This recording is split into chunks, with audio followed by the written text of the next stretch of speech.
Okay. Hi, right now we're just standing in an area where color correction takes place.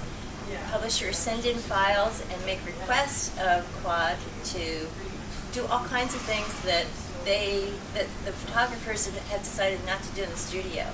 So Stan has to perform some pretty amazing tricks to keep publishers happy. So Stan, why don't you demonstrate some of the things that you're asked to do? Okay.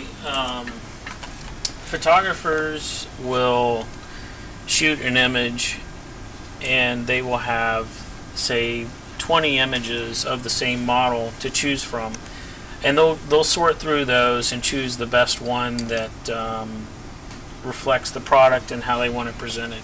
So this particular one, we've been asked to take the model's head from one of the shots and the dress from another shot. So what we've done is merged these in together. I'm not quite finished here. As you can see, the halo that goes around her head and then the connecting.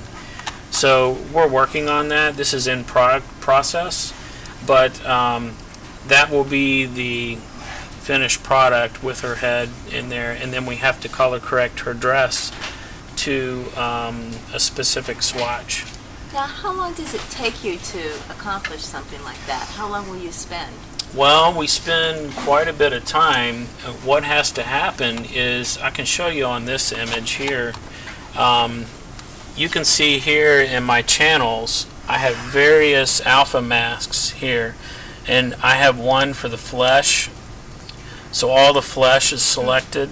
I can isolate that. I can isolate this dress here, or the middle dress. I can isolate that. I can isolate the dress on the right. So what we'll do is we will cut masks for the flesh, the background, any of the accessories, and all the product, which here is the dresses. So we'll go through a masking, and we'll do that, and then we'll also optimize this, convert the file from RGB to CMYK, and optimize it for press. And also we will swatch match any swatches that they asked us to do. So the one in the middle here, they've asked to change to a color called Sangria. So we'll bring up the swatch here, which we have in the circle, and then we'll color correct the dress and the purse and any accessories to match what they've spec'd. So we can make one image and color correct it to several different colors, and it actually saves the photography. You save money doing less photography and having it photoshopped and color corrected.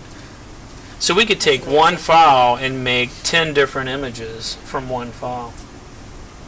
And that this works particularly well.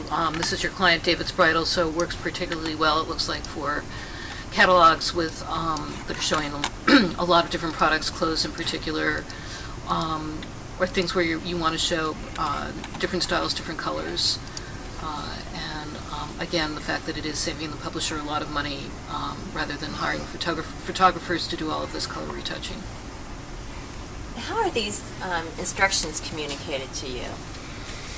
The David's Bridal, which is our customer, they will send in, it's called a retouch request sheet, and they're telling me to take this file and another file and merge them together, and they've kind of highlighted the area that's going to be the difference. Okay. And then I will swatch match this to Horizon, which is the blue, and then I will make it green also. So we'll have 2 files made from 4 individual files. And then we can make this a number of different colors based on their color palettes, which you will see in the magazine. And the online edition, as you roll over the swatch, the main image will change colors based on which swatch you're rolling over. And actually that brings up a really good point, because we're seeing so much of what you would do for ink on paper printing, but there's also a component to this color retouching for a lot of catalogers who do have their catalogs online, and this gives the ability for people who are shopping to again see the different color swatches, but that's something that would be done either by an imaging facility like this or internally at a publisher's office if somebody had the right equipment and experience doing photo retouching. Right. Here's a sample I can show you.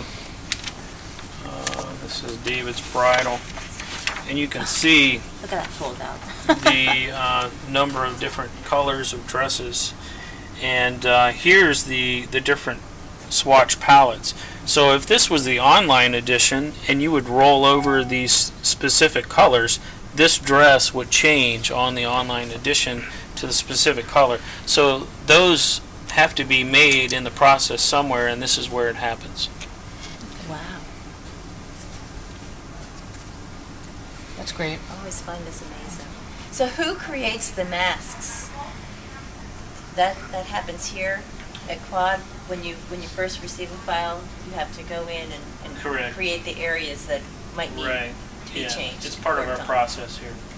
And how are you working with the publisher? Are you actually sending them hard copy proofs, or are they looking at everything as a soft proof? This particular client, we do have a salt proof station set up at the customer, and they tend to like hard proofs, but when it gets down to the last minute and they're running out of time, they will tend to move towards a salt proof and use that for evaluation. And it is quicker time. We can upload a file and they can mark it up, and half an hour later we can be doing another correction. Versus a hard proof, you have to wait on the FedEx driver to arrive, and it's overnight. So that's another way that this whole soft proofing workflow has changed the workflow process. Yes. That it just makes the process that much faster and quicker. Faster, quicker, and a savings to the customer, shipping back and forth. And outputting hard copy proofs. Correct. Thanks, Dan. That was great. Excellent. Yeah, thank Thank you. you.